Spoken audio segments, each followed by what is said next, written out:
지난주 성도는 무엇을 할 수 있는가 첫 번째 시간이었고요. 오늘은 두 번째 시간을 좀 나가려고 합니다.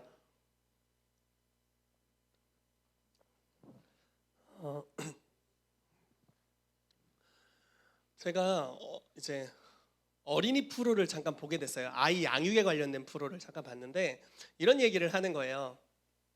아이들은 어렸을 때 사랑을 받잖아요. 예를 들어 저도 이제 제 아들을 사랑하니까 막 아우 이쁘다 하고, 이제 저희 사모님도 막 아이 이쁘다고 해주고, 할아버지도 할머니도 이렇게 이쁘다고 해주고, 우리 성도님들 다 이뻐해 주시잖아요. 그러면은 와, 이 이모가 나를 이뻐해 주는구나, 이 삼촌이 나를 이뻐해 주는구나, 이렇게 기억하지 않는데요. 어떻게 기억하냐면 나는 사랑받기에 합당해. 굉장히 자기중심적이지 않나요? 그래서 여러분들이 지금 아무리 공을 들여도 아이가 여러분들을 기억 못할 거예요. 이런 절망적인 메시지를 처음 시작하면서. 근데 이 뭐냐면, 아이가 어렸을 때 그렇게 사랑을 받으면 아이의 정체성이 아주 건강해지는 거죠. 그리고 나중에 돼서야 좀 이제 기억력이 보통 성인 수준으로 돌아와서야 이제 자기를 사랑해줬던 어른들을 기억하고 고마워하고 존경할 줄 알고 이렇게 되는 겁니다. 그래서 우리가 어린 시절에 사랑을 받고 또 축복 가운데 자라게 되면 그 수준으로부터 시작해요. 삶이 거기서부터 출발합니다. 그렇지만 어린 시절 그렇지 않은 경우들도 많이 있죠. 그렇지 않을 때는 좀 더 낮은 자존감과 정체성을 가지고 삶을 시작하게 됩니다. 여러분, 지금 이 주제는 우리 교회의 가장 중요한 비전 중에 하나인 성도 운동에 대한 것입니다. 성도 운동이라는 것은 모든 성도가 예수 그리스도와 같은 분량으로 사역할 수 있다, 또는 삶을 살 수 있다는 것에 대한 이야기예요. 지난주에 말씀을 나눴죠. A급 부르심이 있고 B급 부르심이 있는 것 같이 우리가 밟고 있는 이 기독교 교계 안에서도 이런 일들이 일어나고 있는 것에 대해 나눴습니다. 루터가 이제 구교, 이제 천주교죠. 천주교로부터 개신교로 이제 그 종교 개혁을 일으키면서 많은 부분이 좋아졌어요. 어떤 부분이 좋아졌냐? 모든 성도는 하나님께 직접적으로 나아갈 수 있다. 원래는 직접 기도도 못 합니다. 여러분 누구지? 영화 있는데, 프랑스의 여전사에 관련된 영화가 있는데, 잔다르크 영화 보신 분들 보시면 잔다르크가 계속 신부님을 찾아요. 고해성사를 하고 싶은 거, 하나님께 회개를 해야 되는데 직접 나아갈 권한이 없는 거예요. 그래서 신부님을 계속 찾습니다. 신부님을 달라, 신부님을 달라, 이렇게 해요. 왜냐하면 직접 하나님께 나아갈 수 있는 권한이 없는 거죠, 성도에게는. 그리고 성경을 직접 읽을 수 있는 권한도 없었어요. 성경을 읽으면 어떻게 되는 줄 아세요? 그냥 주는 게 아니라 화형당했어요. 요즘은 교회에서 얼마나 좋아요. 성경 좀 읽으세요, 뭐 이러, 제발 성경 좀 읽으세요, 뭐 이러잖아요. 중세 시대는 그게 안 된 거예요. 그러니까 콘스탄티누스 대제가 기독교를 공인하였던 약 AD 300여 년경에, 숫자 약해요. 정확한 연도 기억 못합니다. 근데 300 몇 년이에요. 300 몇 년부터 시작해서 지금에 이르기까지, 물론 종교개혁을 통해 많은 부분 좋아졌지만 그럼에도 불구하고 약간 구교적인 영향이 우리에게 있습니다. 그래서 지금 2020년이니까 약 1700년 정도, 1600에서 1700년 정도가 성도의 부르심에 대해서 너는 B급이야, 너는 C급이야, C급, D급이야, F야, 이렇게 1700년간 듣고 세대와 세대와 세대를 넘는 지금 여러분들까지 온 거예요. 그러니까 성도운동에 대해서 이야기할 때 요한복음 14장 12절 말씀에 나를 믿는 자는 내가 하는 일을 그가 할 것이고 이보다 더 큰 일도 하리라. 여러분, 이게 사도에게 말하는 건가요? 선지자에게 말하는 건가요? 복음 전도자, 목사, 교사에게 말하는 건가요? 담임 목사님에게만 말하는 건가요? 아니잖아요. 믿는 자에게, 나를 믿는 자는 예수님과 같은 일을 하게 될 것이다. 와, 성경이 이렇게 뚜렷하게 이야기함에도 불구하고 실상은 그렇지가 않은 거죠. 제가 이제 예언학교를 하고 여러 훈련학교를 온라인으로 하면서 이제 많은 분들을 만나게 되잖아요. 그래서 학생들을 통해서 이야기를 듣습니다. 이제 안타까운 이야기들을 많이 들어요. 그 중에 어떤 이야기들이 있냐면, 제가 예언을 배웠는데 써먹을 데가 없어요. 제가 이걸 하면 우리 목사님 싫어하세요.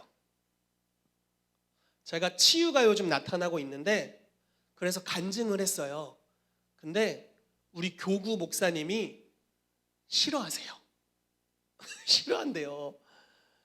예수님과 같은 삶까지는 아니죠. 아직 그 정도까지는 아닌데 그 비스무리한 게 조금 진짜 발톱만큼 나타나기 시작했는데 그것도 싫어한대요. 뭐 평신도가 그런 걸 하고 그래. 교회 잘 다니고 말씀 잘 듣고 성령 잘 읽고 헌금 잘하고 충성되게 봉사하면 돼. 이렇게 끝나는 거예요. 이렇게 삶이 마감되는 경우가 얼마나 많은지 모릅니다. 그래서 제가 지난주부터 설교를 할 때 분노의 마음을 가지고 설교를 한다고 말씀드렸죠. 여러분 너무 심각하니까 여러분 굉장히 심각하시네요. 네. 심각한 이야기이긴 해요. 왜냐하면 1700년간이나 우리가 종노릇 하듯이 있었다라는 거니까. 제가 중학교 3학년 때 처음 들었던 예언, 지난주에 못 오신 분들이 계셔가지고 말씀드리는데 제가 처음 들었던 예언이 이거였어요. 희태가 너는 불택자다. 저희 아버지께 항상 죄송한 마음인데 너희 아버지와 같은 물질 장로가 되거라. 이게 제가 처음 들은 예언이에요. 그러니까 물론 이제 그 예언은 부분적으로 맞다고 생각해요. 그러니까 재정에 대한 어떤 부르심이 있다, 우리가 이렇게 볼 수 있는데 그걸 예언해 주셨던 목사님이자 기도원 원장님께서 너무 사랑해 주셨어요. 굉장히 사랑을 받았는데 이제 그 패러다임의 영역에 있어서는 택함 받은 그분은 이제 택자가 풀타임 사역자를 이야기하는 거예요. 그분의 개념이에요. 원래는 신학적으로도 그렇지 않죠.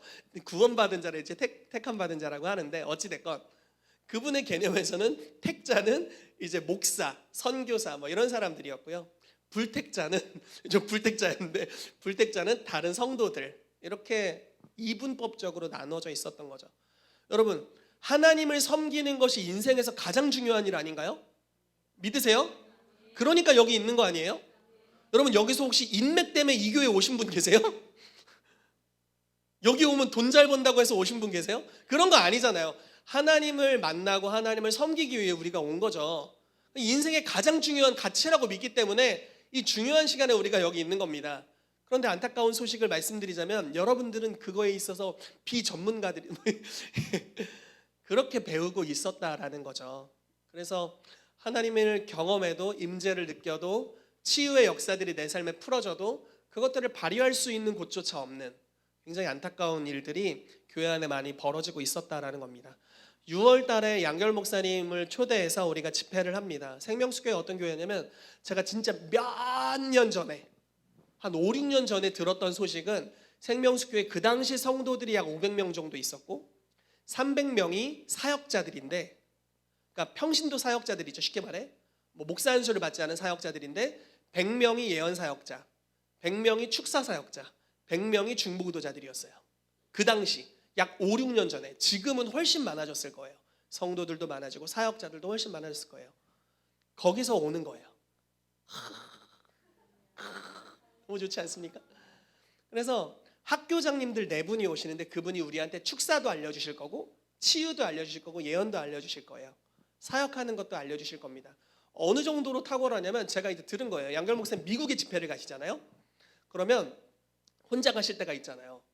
전화를 해요. 국제 전화를 해서 내가 지금 이 사람 기도해주고 있는데 이 사람의 상태에 대해서 나한테 얘기해봐, 이렇게 하세요. 그럼 그냥 부산에 계신데 거기서 막 분별이 되는 대로 막 이야기하는, 너무너무 정확한 거예요. 그리고 그거 들으면서 사역하세요. 양경 목사님 스스로 말씀하시기를 자기는 까막눈이래요. 아무것도 보이지 않는데요. 그래서 항상 이런 예언 사역자들의 도움을 필요로 하시는데 전화를 하세요. 그래서 아주 멀리 떨어져 있어도 굉장히 사역적으로 탁월하게 하시는 그런 사역을 주관해서 진행하시는 학교들이 있거든요. 거기 학교장님들 4분이 함께 하세요 이번에. 그래서 여러분 굉장히 풍성한 시간이 될 겁니다. 저도 그렇게 하겠지만 여러분들도 가능하시다면 이렇게 좀 월차를 내시거나 휴가를 내시거나 이렇게 하셔서 가급적 오시기를 바랍니다.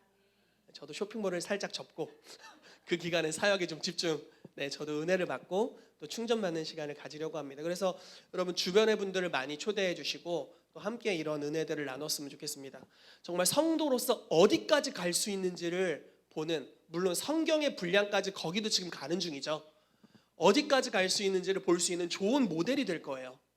그래서 여러분들이 단지 교회 잘 출석하고 설교 잘 듣고 묵상도 열심히 잘하고 그냥 삶에서 도덕적으로 어느 정도 살아내는 수준으로 마무리하지 않게 되기를 축복해요. 더 놀라운 부르심이 우리 가운데 있습니다. 아멘. 지난주에 말씀드렸죠. 여호수아 갈렙 얼마나 위대한 인물들입니까? 근데 약 40년 전 그들은 애굽의 종으로 벽돌을 굽고 있었다. 아론이 얼마나 기름 부음 받은 놀라운 제사장이에요? 근데 벽돌 굽는 사람이었어요. 미리암은 선지자라고 이야기하고 있죠. 미리암은 선지자라고 이야기합니다. 미리암은 벽돌 굽는 사람이었어요. 광야에서 70명의 장로들에게 성령이 임하셨는데 그 사람들 다 벽돌 굽던 자들이었어요. 하나님을 경외하지 않는 나라의 왕을 위해 벽돌이나 굽다가 죽어버리는 인생, 그걸 400년간 세대를 거듭하면서 계속했습니다. 벽돌 굽다 죽고 벽돌 굽다 죽고 벽돌 굽다 죽고 벽돌 굽다 죽었어요.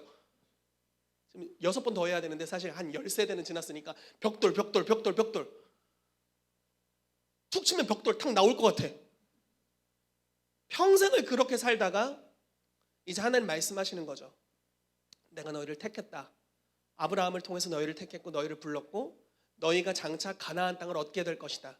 너희는 여호와의 성민이라 라고 선언합니다. 여러분, 성도라는 뜻이 거기서부터 나왔어요. 여호와의 성민, 하나님의 택함 받은 자들이다. 그리고 하나님이 너희에게 가나안 땅을 유업으로 주실 것이다. 거인이 있는 땅이지만 젖과 꿀이 흐르는 땅. 너희는 정복자가 될 것이고 열방의 모든 민족 위에 뛰어나게 될 것이다.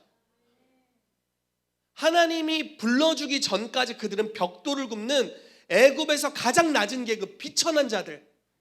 그러나 하나님이 이들을 부르셨을 때는 열방 모든 민족 위에 뛰어난 족속, 머리가 되고 결코 꼬리가 되지 않는 자들, 이렇게 하나님이 부르셨다라는 것이죠. 여러분, 우리가 그러한 자들입니다. 아멘. 그래서 그러한 부르심으로 나아가게 되시기를 축복합니다.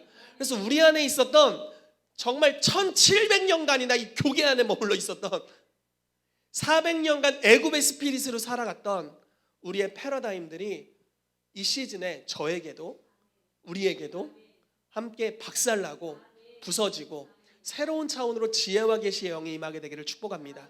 그래서 지난주에 이어 이 메시지를 계속해서 나눌 텐데요. 지난주도 성도가 어떤 정체성을 가지고 있는지에 포커스를 맞춰서 나눴는데 이번 주도 그렇게 하겠습니다. 다음 주부터는 좀 더 기능적인 측면들에 대해서 더 나누도록 하겠습니다. 약간 지난주보다는 어려울 수 있다는 전제를 깔고 갈게요. 성경 말씀이 좀 그런 경향이 있어요. 자, 히브리서 8장 5절 6절 말씀 같이 읽겠습니다. 시작.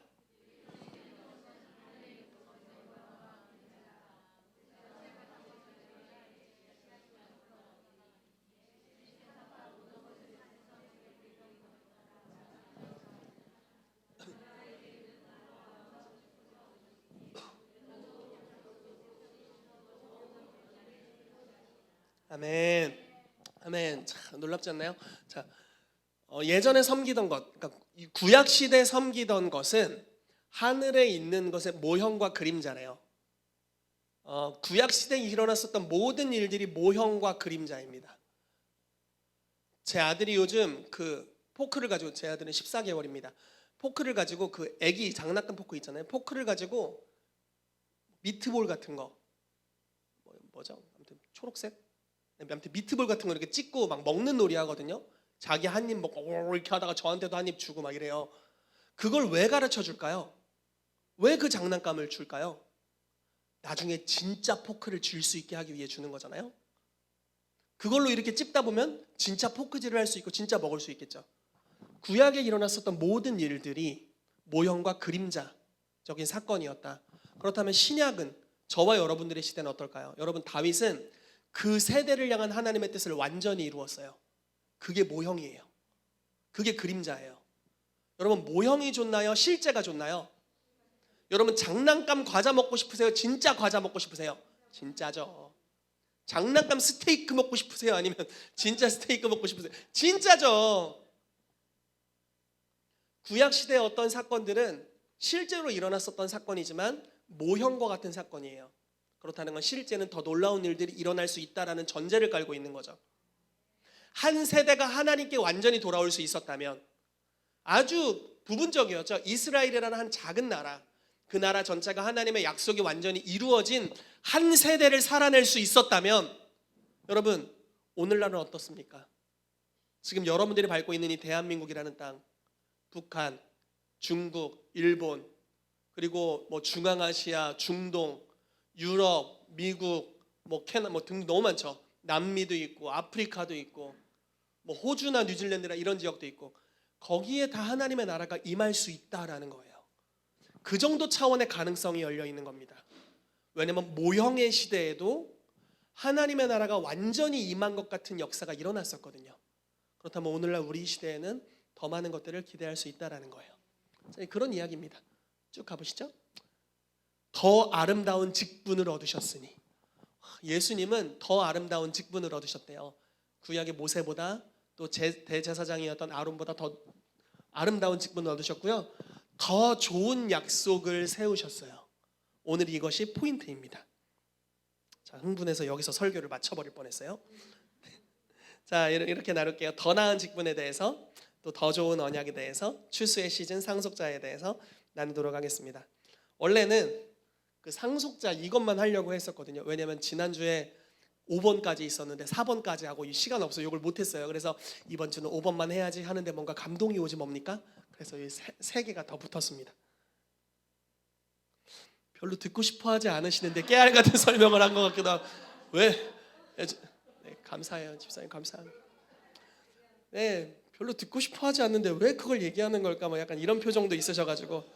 네, 여러분 사랑합니다. 듣고 싶어 해주십시오. 자, 더 나은 직분에 대해서 나눠보도록 하겠습니다. 고린도후서 3장 6절에서 9절 말씀이고요, 또 18절 말씀인데 우리 한 목소리로 같이 읽어볼게요. 시작. 그가 또한 우리를 새 언약의 일꾼 되기에 만족하게 하셨으니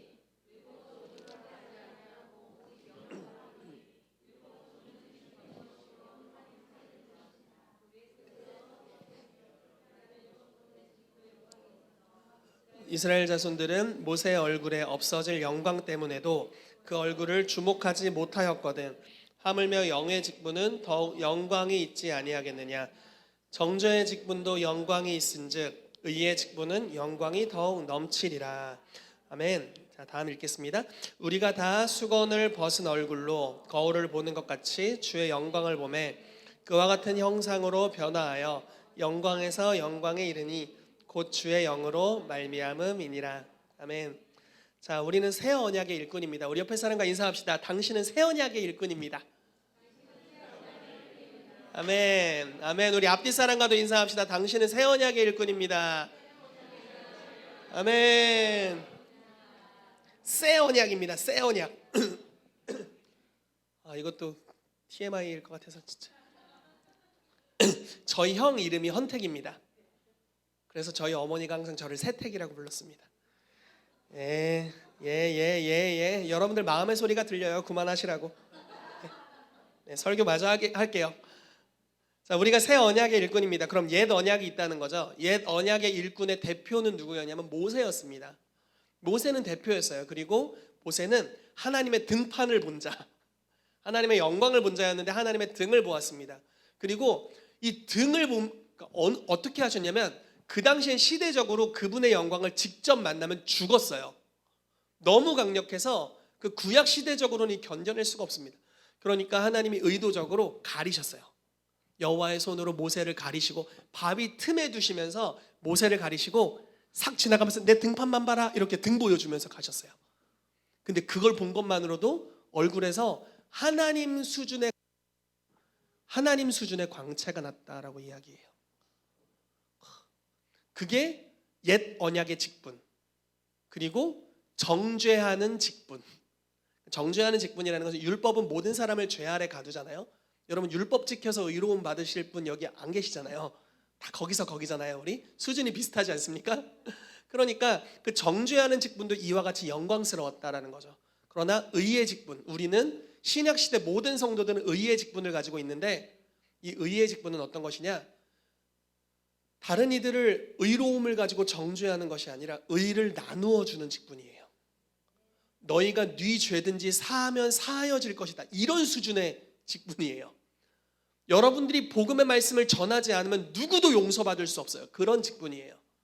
여러분들이 화해의 복음을 전파함으로 하나님과 우리 사이가 화목해 되었다라는 소식을 이야기해서 듣는 자들만이 왕이신 하나님께로 나아갈 수 있는 직분이에요. 어마어마한 영광스러운 직분이죠. 죽이는 직분에도 그와 같은 영광이 있었다면 이렇게 살리는 직분에는 더 큰 영광이 있다라고 바울이 이야기하는 겁니다. 제가 어려울 거라고 말씀드렸죠. 더 큰 영광이 있다는 거예요. 그래서 여러분 생각해 보십시오. 율법 시대에는 모세 한 사람이 하나님의 영광을 볼 수 있었어요. 그리고 대제사장이 1년 1차로 하나님의 영광으로 갈 수 있었습니다. 그러나 신약 시대의 저희들은 어떻습니까? 자, 신학적으로 가지 말고 여러분들의 개인의 삶으로 가보죠. 여러분 주일 예배마다 또는 여러분들의 개인의 삶의 예배에 하나님을 얼만큼 경험하고 계세요?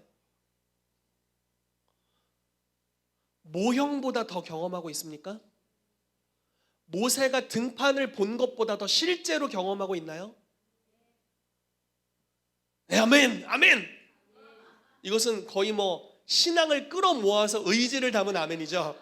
막 끌어모아 막 원기 죄송해요. 끌어모아요. 이렇게 끌어모아서 아멘을 하는 거죠.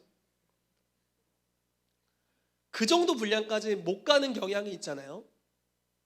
구약의 제사장들은 여호와 영광이 성전에 임했을 때 감히 일어나서 섬기지 못했대요. 그거는 그냥 하나님이 계시니까 한번 엎드려서 섬겨볼까 이렇게 한 게 아니라 너무 영광스러워. 그 임재가 너무 강하고 영광스러워서 그러니까 일어날 수가 없었대요. 그 정도 수준의 영광이 구약 시대에 있었다. 그렇다면 의의 직분을 가진 저와 여러분들은 더 큰 영광으로 갈 수 있는 여지가 가능성이 남겨져 있다라는 것입니다. 저희가 예언 학교를 하는 입장에서 예언을 가르칠 때 뭘 가르치냐면 하나님의 모든 약속은 가능성에 대한 표현이지 운명이나 확실성이 아니다라고 가르칩니다. 자, 하나님의 모든 약속, 신약 시대 여러분들 의의 직분을 가지고 있어요. 이것은 초대장이며 가능성에 대한 표현이지 가만히 있어도 그렇게 될 것이다라는 뜻이 아닙니다. 자, 세례 요한의 때부터 천국은 침노를 당하나니 침노하는 자는 빼앗느니라.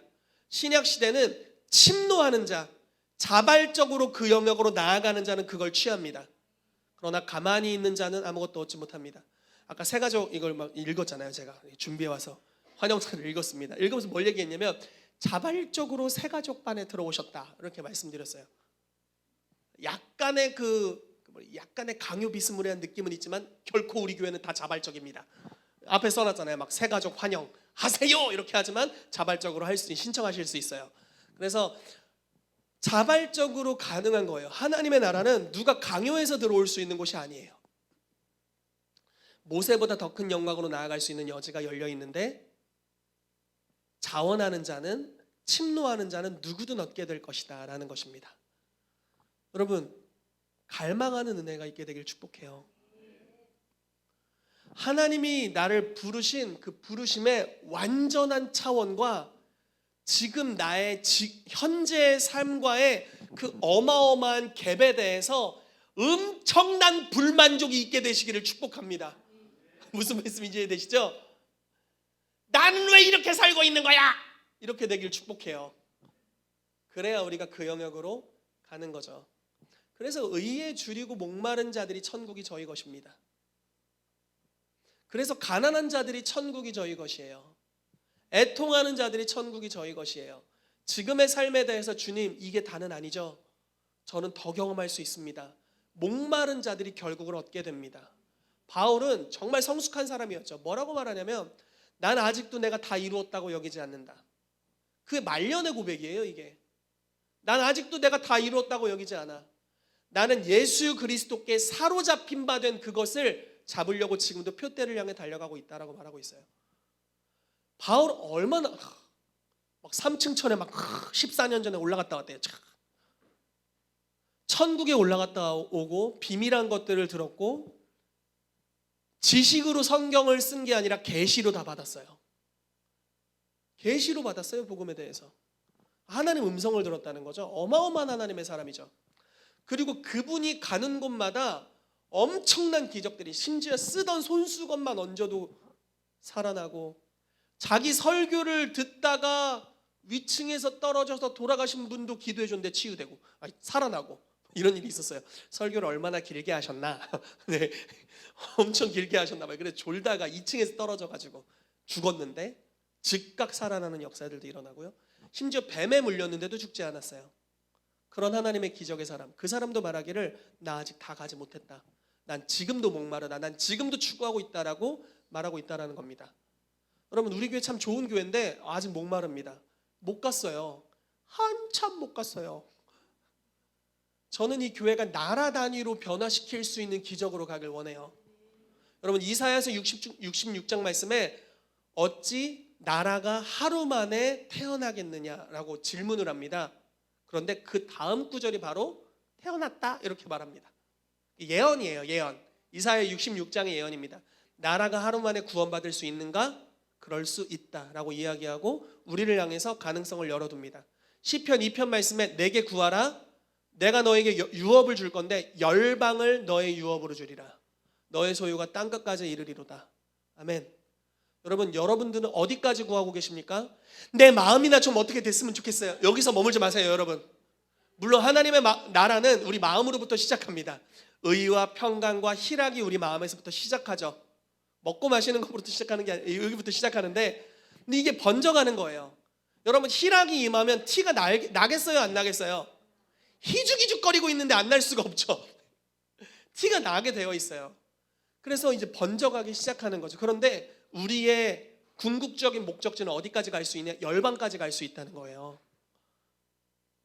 내 마음에서 전전긍긍하는 수준이 아니라, 내 가족 관계에서 전전긍긍하는 게 아니라, 내 친구 관계 막 용서하기도 힘들어 이렇게 전전긍긍하는 수준이 아니라, 도시, 우리나라, 열방까지 변화시킬 수 있는 역량과 가능성이 여러분들 안에 다 있다라는 겁니다.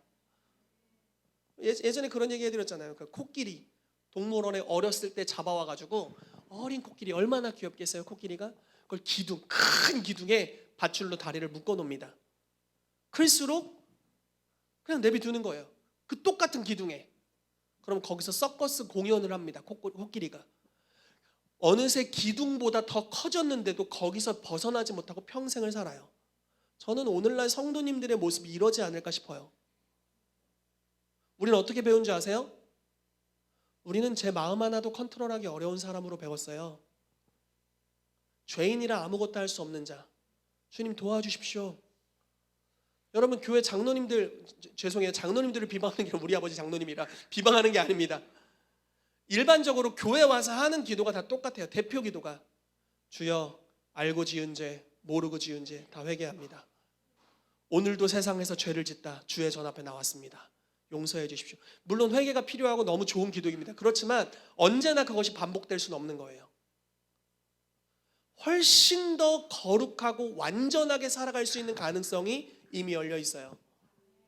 초자연적으로 하나님의 형상과 모양으로 창조되어 그와 같은 분량으로 살아갈 수 있는 여지가 우리에게 열려 있다는 거죠.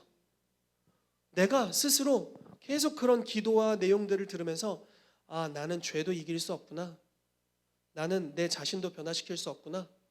나는 마음을 지키라고 말씀하시는데 마음을 지키는 거 못하는구나. 이렇게 스스로를 너무 무가치한 아무것도 못하는 존재로 만들어버렸다는 거예요. 여러분, 세상은 결코 하나님의 의에 다다를 수 없습니다. 이걸 전제로 깔고 말씀드릴게요. 세상은 결코 세상의 행위로 하나님의 의에 다다를 수 없어요. 그럼에도 불구하고 그들은 어떤 목적이 생기잖아요. 그럼 삶을 바꿔요. 다시 말해볼게요. 제가 지금 세상을 칭찬하는 게 아니에요. 그렇게 아무리 노력해봐야 지옥 가요. 이걸 전제로 깔고 말씀드립니다. 그렇게 아무리 노력해봐야 그 노력으로 의를 얻을 수 없어요. 그래서 지옥 가요. 이걸 전제로 깔고 말씀드릴게요. 그런데 심지어 세상은 자기가 노력하면 뭔가 변화될 수 있다는 인식을 갖고 있어요. 물론 영원의 삶을 변화시킬 수 없어요. 착각이죠. 지금의 삶의 어떤 패턴 정도를 바꿀 수 있을 거예요. 예를 들어 돈을 벌기 위해 부지런히 살아요. 잠을 줄여요. 절제해요. 저 다이어트 못하는데 다이어트 하나 하기 위해 닭가슴살 소금 싫어 이렇게 살잖아요. 우리는 어려워. 근데 그리스도인들은 그 어렵다고 전제로 깔아요. 나는 내 삶을 못 바꿔. 하나님이 해주셔야지. 모든 책임을 하나님한테 다 밀어놨어요. 근데 하나님이 이렇게 말씀하세요. 내가 네 안에 거하고 믿는 자에게 능히 하지 못할 일이 없어. 이렇게 말씀하세요. 우리는 우리의 의로 우리의 삶이 바뀌는 게 아니죠. 우리 안에 계신 성령의 능력으로 예수를 죽은 자 가운데서 살리신 이의 영의 역사로 우리의 삶이 변화되어 가는 겁니다. 좀 더 거룩하게 살 수 있고 절제할 수 있고 삶을 바꿔갈 수 있고 새로워질 수 있어요. 근데 오히려 성도들이 훨씬 더 패배주의적인 경향을 갖고 있다는 거예요. 이게 큰 문제죠. 자, 그러나 우리의 부르심은 어떻습니까? 수건을 벗은 얼굴로 거울을 보는 것까지 주의 영광을 볼 수 있다. 그래서 그분과 같은 형상으로 변화될 수 있다는 겁니다. 너무 많은 시간을 여기서 허비했습니다. 넘어가겠습니다. 자, 마태복음 11장 9절에서 13절 말씀 읽어볼게요. 시작.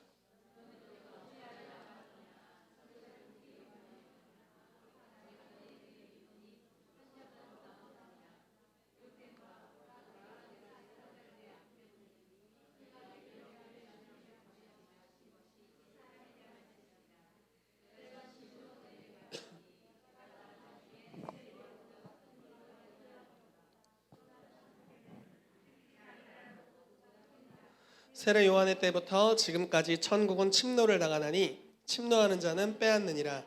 모든 선지자와 율법이 예언한 것은 요한까지니. 아멘. 자, 더 나은 직분에 대해 계속 이야기하고 있죠. 여러분, 구약 시대의 끝, 구약의 직분, 옛 언약의 직분의 끝은 세례 요한이라고 표기하고 있는 겁니다. 그래서 마태복음 11장에 이렇게 얘기해요. 예수님이 여자가 낳은 사람 중에 세례 요한이 짱이야. 자, 아브라함도 세례 요한보다 작아. 심지어 다윗도 세례 요한보다 작아. 구약에 가장 많은 기적을 행했던 선지자들이 누가 있을까요? 엘리야, 엘리사가 가장 대표적이죠. 그들도 세례 요한보다 작은 자래요. 와, 그럼 세례 요한이 와 대박이구나 이렇게 알죠. 그런데 여러분들은 그럼 여기 어디 있어요? 여러분들은 어느 수준이에요? 여러분들 이야기가 여기 있어요. 천국에서는 지극히 작은 자라도 그보다 크니라. 주님, 내 삶이나 보고 말씀하세요. 무슨 아닌 것 같은 느낌이 있지만 성경은 진리를 항상 말씀하고 있죠. 여러분은 다윗보다 크대요. 와, 나도 안 믿겨진다. 여러분들이 이사야보다 크고 예레미야보다 크고 에스겔보다 크고 다니엘보다 크대요. 여러분, 다니엘이 왕이 4번 정도 바뀔 때, 심지어 나라가 바뀌어도 그 나라의 재상으로 있었어요. 총리로 있었어요. 엄청난 사람이죠. 흠잡을 데가 없는 사람, 그 사람이 다니엘이었어요. 여호와의 율법에 대한 것으로 시비 걸지 않고서는 흠이 없는 자, 그게 다니엘이었어요. 근데 여러분들이 그 사람보다 더 크대요. 다윗은 구약 성경에 제일 센 사람이죠. 한 번도 패배한 적 없는 용사. 어렸을 때부터 돌멩이로 골리앗 때려잡고 커서는 한 번도 패배한 적이 없는 용사죠. 그 당시에 하나님의 뜻을 완전히 이룩한 사람. 근데 그 사람보다 여러분들이 커요. 이렇게 말하면 그냥 존재론적으로만 말하는 거니까 다시 말해볼게요. 여러분들은 그보다 더 큰 일을 할 수 있어요. 그게 여러분들의 가능성입니다. 교회에서 치유사역 조금 했다가 사역자에게 질투받는 존재가 아니라고요. 교회에서 하나님 음성 듣는 거 간증으로 살짝 나눴다가 하나님 음성 듣는 거 조심해야 돼. 목사님한테 가서 항상 분별받아. 이런 소리나 듣는 사람들 아니라고요. 다윗보다 위대한 자들이라고요. 야, 평신도가 귀신 잘못 쫓다가 귀신 옮는다. 이런 소리나 듣는 사람들 아니라고요. 무슨 소리를 하는 거야 지금. 귀신이 어디 옮아요. 건방지게 다윗보다 크신 분이 귀신을 쫓는데. 다윗이 수금을 탈 때 국가적으로 역사했던, 사울에게 역사했던 귀신이 떠나가잖아요. 사울에게 역사한 귀신은 보통 귀신은 아니에요. 왜냐하면 왕이었잖아요. 보통 귀신이 아니라고요. 다윗이 수금을 탈 때 성령의 기름 부으심으로 말미암아 귀신이 떠나갑니다. 여러분들은 더한 것도 내쫓을 수 있어요. 그게 우리의 부르심입니다. 귀신 옮는다고 믿지 마세요. 여러분들은 구약의 어떤 존재들보다도 더 커요. 근데 심지어 이렇게 말해볼게요. 우리 중에 누가 신앙이 제일 약할까요? 죄송해요. 얘기하지 마세요. 저라고 얘기하지 마세요. 네. 그 사람도 다윗보다 크대요. 그 말이잖아요. 근데 또 이야기하는 거예요. 천국은 침노를 당한다. 그래서 그런 가능성이 모두에게 열려 있지만 침노하는 자가 얻게 될 것이다 라고 이야기하는 거예요. 우리 성도님들, 제한받지 않는 수준으로 가기를 축복해요. 정말 성경에서 말하는 분량의 역사가 전 일어났으면 좋겠어요. 구약이 모형이라고 말할 정도로. 와, 성경, 야, 구약 성경보다 우리 교회에서 일어나는 일이 더 대박이다, 이렇게 나타날 정도로. 여러분, 근데 요즘 세대가 어떤 줄 아세요? 하나님이 이적과 기사를 행하시면, 야, 그거 성경에 어디 써 있냐? 그게 어떻게 성경에 다 써 있습니까? 이게 비성경적인가요? 자, 다시 얘기해 볼게요. 성경적으로 말씀드려 볼게요. 요한복음 말씀에 표현하기를 예수께서 행하신 이적과 기사가 너무 많은데 그것을 다 만약에 기록한다고 하면 이 세상이라도 그 기록된 책을 보관하기에 부족할 것이다.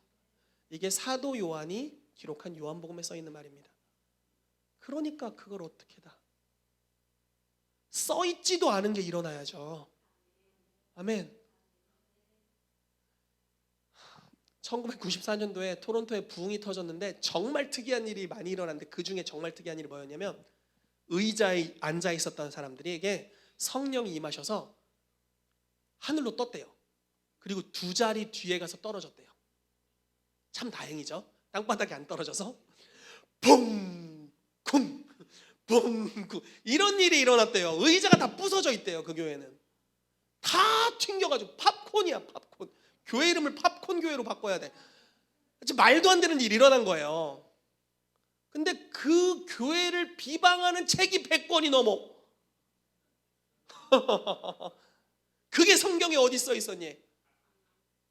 예, 성경에 없어요. 아무리 찾아도 없어요. 비슷한 사건들은 있을 수 있겠죠. 하나님의 영광이 임하서 나타나는 표적과 기사 있을 수 있지만 다 써 있지 않습니다. 여러분, 신구약 성경이라도 하나님을 가두기에는 적어요. 이거 믿으세요? 여러분, 하나님은 책보다 크십니다. 하나님은 책 속에 갇혀 있지 않으세요. 물론 하나님의 말씀은 무오하고 그 말씀이 우리의 생활에, 삶에 가장 중요한 가치를 기록해 놓고 있죠. 영원한 하나님의 말씀이에요. 여기에 뭘 더 기록할 수는 없어요. 막 교회 이적과 기사가 일어났다고 갑자기 말라기 다음에 뭐 하나 더 쓰고 계시록 다음에 뭐 하나 더 쓸 수 없다고요. 저도 그건 인정한다고요. 그렇지만 성도의 가능성이 제한되는 것은 말도 안 되는 거예요. 성경에서 지금 이렇게 이야기하고 있는 겁니다. 자, 지난주에 나눈 말씀인데 너무 은혜돼서 또 적어왔어요. 그날에 여호와가 예루살렘 주민을 보호하리니 그 중에 약한 자가 그날에는 다윗 같겠고, 와, 다윗 족속은 하나님 같을 거다. 여러분, 여러분들 중에 신앙이 좀 약하다고 생각하는 분은 다윗만큼은 할 거예요. 진짜 제일 나 우리 교회 찌질이야, 다윗. 나 찌질이라서 돌멩이 갖고 골리앗밖에 못 죽여. 나 찌질이라서 그 세대를 향한 하나님의 뜻밖에 이룰 수가 없어. 와, 이게 여러분들 중에 찌질인 다윗, 이게 지금 성경 말씀이에요. 나 신앙이 너무 약해서 다윗만큼밖에 살 수 없다고 이렇게 되는 거예요. 이게 바로 우리의 가능성이에요, 여러분. 예언하고 질투당하는 수준이 아니라, 나보다 예언 잘한다고 질투하는 더 웃긴 수준도 아니라, 이게 우리의 가능성입니다. 우리 교회에서 신앙 좋으신 분들 하나님같이 될 거예요. 혹시 난가? 뭐 이랬으면 좋겠어요. 혹시 나에 대한 이야기인가? 여러분, 그랬으면 좋겠어요. 우리가 감히 입 밖으로 낼 수 없지만 속으로 혹시 내 얘기를 하는 건가? 이랬으면 좋겠다고요. 여러분, 이게 비성경적인 이야기가 아니에요. 요한복음 14장 말씀에 이렇게 표현되고 있어요. 빌립이 아버지를 보여달라고 물어보고, 제가 오해할까 봐 계속 말씀드리는 거예요. 빌립이 아버지를 보여달라 예수님께 물어봅니다. 그랬더니 예수님이 나를 본 자는 아버지를 보았거나 어찌하여 아버지를 보이라 하느냐라고 말씀하시는 거예요. 그러니까 예수님은 당당해요. 나를 봤으면 아버지 따로 볼 필요 없어. 나 봤으면 아버지 봤고, 나 만났으면 아버지 만났고, 내 말 들었으면 아버지 말을 들었다. 이렇게 담대하게 말씀하시고, 여기서 끝난 게 아니라 초대를 하시네. 그런데 빌립아, 나를 믿는 자는 내가 하는 일을 저가 하고 이보다 더 큰 일도 할 것이다. 왜냐면 내가 아버지께로 가기 때문인데, 아버지께로 가면 성령님을 보내줄 거야. 이렇게 말씀하시는 거예요. 다시 표현해보죠. 아버지가 계십니다. 예수님은 아버지를 대표했어요. 그런데 예수님이 계십니다. 우리는 예수님을 대표하게 될 겁니다. 이 땅에서 거니셨던 예수님과 동일한 분량으로 일하게 될 것이다. 와, 이게 우리의 부르심입니다. 제가 지금 그걸 할 수 있어서 얘기하는 게 아니에요. 우리 같이 성장하자고 막 빵빵 막 얘기하는 거예요. 그래서 이 말씀을 다시 한번 기억하세요. 약한 분들은 다윗만큼 할 거예요. 좀 센 분들은 예수님만큼은 할 겁니다. 이것이 우리의 가능성에 대한 이야기입니다. 이게 더 나은 직분에 대한 이야기예요. 우리 모두 이런 직분을 받았습니다. 여러분, 사도, 선지자, 복음 전환자, 목사, 교사, 왜 우리가 오중 사역을 합니까? 이런 성도들이 일어나기 위한 조건이에요. 그게 신약에서 이야기하고 있는 세 부대의 교회 구조입니다. 그래서 하는 거예요. 목사님 위에 더 높은 직분 만들려고 하는 거 아니에요. 교황 되려고 하는 거 아니에요. 저는 홍 목사님이 제 개인적인 사도신데 그분 제가 교황으로 섬기지 않아요. 기도할 때마다 그분께 전화해서 제 기도 좀 하나님께서 따로 올려주십시오 이렇게 말씀드리지 않는다고요. 그분은 심지어 죄송해요, 무호하지도 않으세요. 흠이 있으시고 연약함이 있으세요. 그렇지만 우리가 사도적 리더십을 존중합니다. 선지자들을, 우리가 HIM의 선지자들을 존중해요. HIM의 사도들을 또 존중합니다. 왜 그렇게 하는가? 바로 모든 성도가 사역을 하도록 일어나는 에베소서 4장 말씀을 이루기 위해서입니다. 에베소 4장 말씀, 저희 교회 표어와 같은 말씀인데, 사도로, 선지자로, 복음 전하는 자로, 목사로, 교사로 부르셨으니 이는 성도를 온전케 하고 성도를 완전하게 하여 사역을 하도록 무장시키기 위함이다라고 말씀하고 있습니다. 오중사역의 목적은 오직 성도를 무장시키기 위함이에요. 그래서 우리 교회에서 여러 소그룹들을 하는 거 아닙니까? 여러분, 무장되시기를 축복해요. 패러다임이 바뀌게 되기를 축복합니다. 하나님 분량으로 사역하는 자들로 일어나게 되기를 축복합니다. 뭔가 정말 특이한 이적과 기사가 일어났으면 그냥 우선 그거는 내 거라고 생각하고 넘어가세요. 이해되십니까? 기적을 질투하거나 뭐 저런 일이 있어 분별해야지 이런 게 아니라 저 사람도 한다면 나도 한다. 사고체계가 이렇게 돌아가야 돼요. 와, 죽은 사람이 살았다고? 나도 곧 살리겠네? 이렇게 가야 된다고요. 그게 우리의 부르심과 가능성입니다. 우리가 그 수준으로 가도록 부르심받고 있습니다. 아멘. 자, 이게 다윗의 부르심이죠. 다윗을 왕으로 세우시고 증언하여 이르시되 내가 이새의 아들 다윗을 만나니 내 마음에 맞는 사람이라. 여러분, 하나님이 여러분들을 만나셨는데, 여러분 중에 믿음 가장 작은 자를 만나셨는데 여러분 하나님의 마음에 합하대요. 뭔 소리야. 그리고 그 뜻, 주님의 뜻을 다 이루겠대요. 이 뜻은 그 사람을 향한 뜻이 아니에요. 이거 제대로 번역하면 그 세대를 향한 나의 뜻을 다윗을 통해서 이루겠다라고 말씀하신 겁니다. 여러분, 여러분들을 향한 하나님의 뜻이 있어요. 그런데 이 세대를 향한 하나님의 뜻과 연결되어 있습니다. 자, 요셉 하나를 향한 하나님의 뜻은 요셉 하나만을 위한 뜻이 아니죠. 그 세대를 구원하기 위한 하나님의 뜻과 연결되어 있어요. 이해되십니까? 여러분들의 부르심에 대해 하나님은 명확한 그분의 뜻이 있어요. 그런데 그것은 이 세대의 구원과 연결되어 있어요. 이 세대가 잘 되는 것, 이 세대가 하나님의 나라 수준이 되는 것, 이 세대가 다윗 때 완전히 하나님의 뜻이 이루어진 것과 연결되어 있어요. 그래서 여러분들의 부르심의 가장 높은 고지로 올라가십시오. 제 부르심을 위해 여러분들이 헌신하지 마세요. 가끔 이런 경우가 있더라고요. 교회 부르심을 위해 내가 희생해야 된다. 아니요, 제가 다르게 말씀드릴게요. 교회는, 사역자는 성도들이 개인의 부르심으로 갈 수 있도록 돕도록 창조된 자들입니다. 여러분들의 부르심으로 가세요. 그래서 그 영역으로 나아가십시오. 그것이 하나님의 나라를 세우는 겁니다. 왜냐하면 여러분들이 부르심의 고지로 올라가는 것이 이 땅이 하나님의 나라로 변화되는 것과 가장 적극적으로 연결되어 있어요. 여러분, 가시게 되시기를 축복합니다. 아멘. 자, 드디어 2번 더 좋은 언약입니다. 더 좋은 시간이 될 겁니다. 히브리서 8장 5절 6절 아까 읽어서 넘어갈게요. 더 좋은 언약에 대한 이야기인 거고요. 자, 히브리서 11장 39절 40절 읽어볼게요. 시작. 이 사람들은 다 믿음으로 말미암아 증거를 받았으나 약속된 것을 받지 못하였으니 이는 하나님이 우리를 위하여 더 좋은 것을 예비하셨은즉 우리가 아니면 그들로 온전함을 이루지 못하게 하려 하십니다. 여러분, 히브리서 11장에 나타난 이적과 기사, 하나님의 믿음의 역사들 다 기록해놨죠. 그게 다 구약에 있었던 사건들이에요. 뭐 있을까요? 어떤 사람은 죽은 자를 받기도 하고, 뭐 사자를 이기기도 하고, 뭐 이런 전쟁의 승리학 여러 이야기가 있죠. 근데 하나님은 우리를 위해 더 좋은 것을 예비하셨대요. 왜냐면 그 시대는 모형과 같은 시대니까요. 근데 이 시대는 실제가 일어나는 시대예요. 회개하라 천국이 가까웠느니라. 아멘. 소자들아 두려워하지 말라 아버지께서 그 나라를 너희에게 주기를 기뻐하시느니라. 바로 지금이 그때입니다.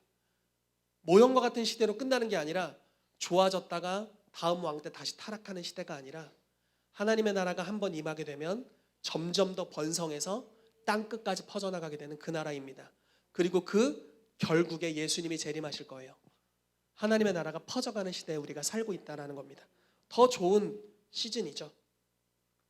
얘기할 게 훨씬 많지만 넘어가겠습니다. 자, 마태복음 8장 2절 3절에 한 나병 환자가 나와 절하며 이르되 주여 원하시면 저를 깨끗하게 하실 수 있습니다. 예수께서 손을 내밀어 그에게 대시며 이르시되 내가 원하노니 깨끗함을 받으라 하시니 즉시 그의 나병이 깨끗하여진지라. 여러분, 이 사람은 구약 시대에서 신약 시대로 바뀌었다는 인지가 없어요. 그런 거 몰라요. 그런 신학 몰라요. 그냥 원하는 것은 내가 치유받기 원한다라는 거였어요. 근데 아까 이 전구절 땡땡이 친 말씀, 사람마다 그리로 침입한다라고 말하고 있죠. 이 남자는 도전했습니다.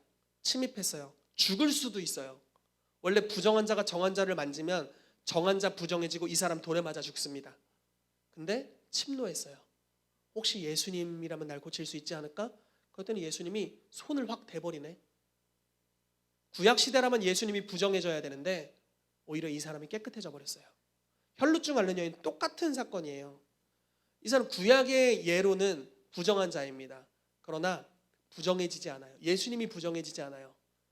이 여인이 옷을 만졌는데 여인이 깨끗해져 버렸어요. 12년간 치유되지 않았었는데 치유되는 역사가 일어납니다. 이런 침노하는 은혜가 있게 되기를 축복합니다. 자, 민수기 11장 29절, 이 구약의 한복판에 일어난 사건인데요. 모세가 그에게 이르되 내가 나를 두고 시기하느냐 여호와께서 그의 영을 그의 모든 백성에게 주사 다 선지자가 되게 하시기를 원하노라. 구약 한복판에 모세가 예언합니다. 여호와께서는 그 성령님을 모든 백성에게 주셔서 다 선지자 되게 하시기를 원한다. 야, 무슨 예언을 가르쳐? 예언 특별한 사람만 하는 거 아니야? 웃기는 소리 하지 말라고 하세요. 이 말씀 뭐라고 써 있습니까? 다 선지자 되게 하시기를 원한다. 성령을 모든 이들에게 주셔서. 여러분, 이 분량으로 교회가 가야 됩니다. 모두가 선지자 되는 수준, 모두가 예언하는 수준. 말세에 내가 내 영을 모든 육체에게 부어주리니. 자녀들이 예언하고 청년들이 환상을 보고 노인들이 꿈을 꾸는 그 역사들이 우리 가운데 풀어지기를 축복합니다. 더 좋은 언약입니다. 자, 계속해서 나오고 있죠. 요한복음 4장 35절 38절에 그냥 말씀드릴게요. 떡 먹을 때가 돼가지고 밥 먹을 때가 돼서 그냥 말씀드리겠습니다. 예수님이 표현하시는 거예요. 너네 관점으로 볼 때 4달 뒤가 추수 때라고 이야기하지. 그러나 아니야. 눈을 들어 지금 밭을 봐. 지금이 추수할 때다. 지금이 추수할 때다. 계속 말씀하세요. 지금이야. 그러면서 뭐라고 말씀하시냐면 한 사람은 심고 다른 사람은 거둔다. 그런데 나는 너희로 노력하지 않은 것을 거두러 보냈다. 이게 신약 사역자들의 부르심이에요. 여러분들은 거두는 자로 여기 와 있어요. 구약 시대는 씨를 뿌렸어요. 여러 선지자들이 예언했어요. 씨를 뿌린 거예요. 여러분들은 거두는 자로 여기 있어요. 거둔다는 건 작은 걸 심었지만 추수, 열매를 딴다라는 겁니다. 여러분, 하나님이 마지막 때 받으셔야 될 열매는 열방의 수많은 사람들이에요. 여러분들은 그들을 딸 겁니다. 그들을 데려올 거예요. 여호와께로 돌아오게 할 것입니다.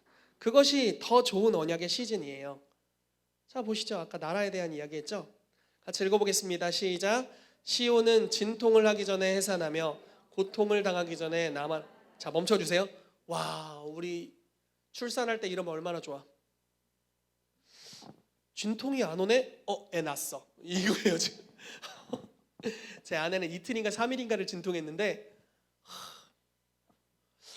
애 날 때가 된 것 같은데 진통이 왜 안 오지? 애 낳았어. 이게 바로 성경에서 말하는 해산입니다. 이러한 일을 들은 자 누구이며 이러한 일을 본 자가 누구이냐? 나라가 어찌 하루에 생기겠으며 민족이 어찌 한순간에 태어나겠느냐. 그러나 시온은 진통하는 즉시 그 아들을 순산하였도다. 여호와께서 이르시되 내가 아이를 갖도록 하였은즉 해산하게 하지 아니하겠느냐. 내 하나님이 이르시되 나는 해산하게 하는 이인즉 어찌 태를 닫겠느냐 하시니라. 여러분, 나라를 출산하는 일이 올 겁니다. 자, 다시 말씀드려 볼게요. 이사야는 심었어요. 예언으로 심었죠. 그리고 예언자는 다 중보자들이에요. 그래서 기도로 심었을 겁니다. 그렇다면 여러분들은 이걸 거둬야 돼요. 이걸 이루어야 돼요. 그걸 이룰 수 있는 분량의 부르심을 받았어요. 지금 현 상태는 너무 다를 수 있잖아요. 그만큼 갈망하셔야 된다는 거예요. 이 상태에 머물면 안 된다는 거예요. 나라를 하루 만에라도 구원하는 역사가 풀어져야 되는 거예요. 여러분, 지금 구원받아야 될 나라가 얼마나 많습니까? 가장 가까이 우리나라부터 해서 북한부터 해서 중국, 너무 많잖아요. 그 나라가 하루 만에라도 하나님께 돌아올 수 있다면, 근데 그걸 할 수 있는 사람들이 여러분들이라면 여러분들 그거 하셔야 됩니다. 성경은 침노하는 자를 기다려요. 여러분, 다시 말해볼게요. 여러분들이 복음을 전하지 않으면 구원받을 수 없어요. 여러분들이 여러분들 주변의 사람들에게 복음을 전하지 않으면 사람들이 구원받을 수 없어요. 다시 말해보죠. 여러분들이 여러분들의 세대를 위해 이런 것들을 침노하고 추구하지 않으면 이 세대가 나라 단위로 구원받는 건 없어요. 여러분들이 침노한다면 침노를 당할 겁니다. 그래서 그걸 얻게 될 거예요. 그런 때로 가시기를 축복합니다. 아멘. 똑같은 걸 또 써놨네요. 자, 시편 22편 27절 28절 말씀 같이 읽어보겠습니다. 시작. 땅의 모든 끝이 여호와를 기억하고 돌아오며 모든 나라의 모든 족속이 주의 앞에 예배하리니 나라는 여호와의 것이요 여호와는 모든 나라의 주제심이로다. 아멘. 여러분, 이 말씀을 추수하는 자로 여러분들이 부르심 받았습니다. 여러분들이 이걸 거둬야 돼요. 여러분, 떡보다 더 중요한 말씀이 여기 있습니다. 이걸 거두어야 합니다. 하박국 2장 14절 같이 읽어볼게요. 시작. 이는 물이 바다를 덮음같이 여호와의 영광을 인정하는 것이 세상에 가득함이니라. 아멘. 이 말씀을 거두게 되시기를 축복합니다. 아멘. 상속자까지 가면 진짜 욕먹을 것 같은데. 네, 그냥 욕을 하세요. 전 할게요. 자, 로마서 8장 17절 자녀이면 상속자, 하나님의 상속자고 그리스도와 함께한 상속자다라고 말하고 있습니다. 갈라디아 3장 29절에 너희가 그리스도의 것이면 여러분들 주님의 것이죠? 아멘. 그럼 여러분들 아브라함의 자손입니다. 그리고 유업을 받을 거예요. 자, 그 유업이 뭘까요? 그 유업은 여기 있죠. 이방 나라를 여러분들의 유업으로 줄 것입니다. 여러분들은 모든 땅을 유업으로 받을 거예요. 그 정도 분량의 권세와 기름 부심이 있어요. 여러분, 그래서 우리가 성장해야 됩니다. 성장해야 될 여지가 너무 많아요. 왜냐면 우리는 나 자신도 컨트롤하지 못하는 사람으로 교육받고 자랐어요. 어마어마한 맹수가 고양이처럼 커가지고 아직도 우리가 새끼 코끼리인 줄 알고 살 수가 있어요. 그 서커스장 전체를 무너뜨릴 수도 있는 힘을 가지고 있는데 그렇게 우리가 살 수 있죠. 그러나 이제 우리의 패러다임부터 새로워져야 됩니다. 와, 나는 다윗 같은 자다. 나는 하나님 같은 자다. 나는 모든 것을 할 수 있다. 할 수 있거 예수님 할 수 있거든 내 아들을 고쳐주십. 할 수 있거든? 할 수 있거든이 무슨 말이냐? 나 처음 들어봤다. 믿는 자에게 능히 하지 못할 일이 없다. 이게 예수님의 정체성이었고 우리의 정체성입니다. 여러분, 앞에 불가능한 것처럼 보이는 일 때문에 속지 마십시오. 상황이 찾아와서 너 이거 못해, 너 불가능해, 너 아무것도 못해, 거짓말 치지 말라고 하세요. 사단에게 조용히 하라고 하십시오. 여러분들 안에서 떠드는 그런 사단의 소리들에 조용히 하라고 하세요. 내 남편이 정신을 못 차려. 어떻게 못해? 내 아내가 정신 못 차려. 내 자녀, 내 부모님 혀를 내두르고, 내 주변에 뭐 이런 상황들 어떻게 못해? 내 사업 망했어. 어떻게 못해? 거짓말 치지 말라고 하세요. 여러분들은 가장 작아도 다윗 같은 자입니다. 여러분들은 믿음이 있다면 하나님처럼 불가능이 없는 분이세요. 그것이 우리의 부르심입니다.